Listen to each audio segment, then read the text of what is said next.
نحمده ونصلي على رسوله الكريم اما بعد فاعوذ باللہ من الشیطان الرجیم بسم اللہ الرحمن الرحیم۔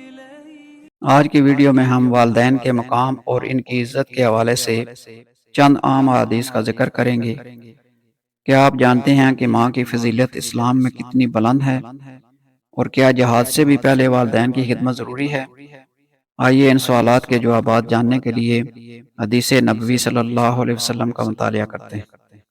حضرت ابو ہریرہ رضی اللہ عنہ نے بیان کیا کہ ایک صحابی رسول کریم صلی اللہ علیہ وسلم کی خدمت میں حاضر ہوئے اور عرض کیا کہ یا رسول اللہ، میرے اچھے سلوک کا سب سے زیادہ حقدار کون ہے؟ فرمایا کہ تمہاری ماں ہے۔ پوچھا اس کے بعد کون ہے؟ فرمایا کہ تمہاری ماں ہے۔ انہوں نے پھر پوچھا اس کے بعد کون؟ حضرت صلی اللہ علیہ وسلم نے فرمایا کہ تمہاری ماں ہے۔ انہوں نے پوچھا اس کے بعد کون؟ حضرت صلی اللہ علیہ وسلم نے فرمایا پھر تمہارا باپ ہے۔ صحیح بخاری حدیث نمبر 5971۔ عبداللہ بن عمر نے بیان کیا کہ ایک صحابی نے نبی کریم صلی اللہ علیہ وسلم سے پوچھا کیا میں بھی جہاد میں شریک ہو جاؤں؟ حضرت صلی اللہ علیہ وسلم نے دریافت فرمایا تمہارے ماں باپ موجود ہیں؟ انہوں نے کہا جی ہاں موجود ہیں۔ حضرت صلی اللہ علیہ وسلم نے فرمایا کہ پھر انہی میں جہاد کرو۔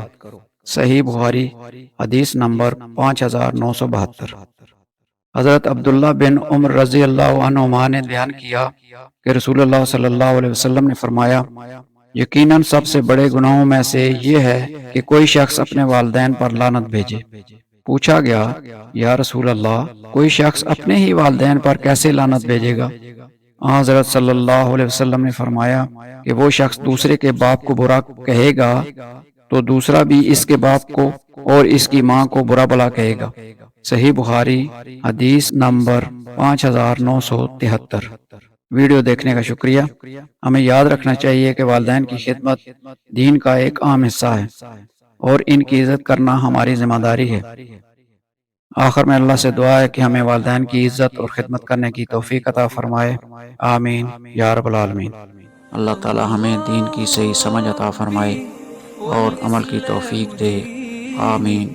وآخر دعوانا ان الحمد للہ رب العالمین۔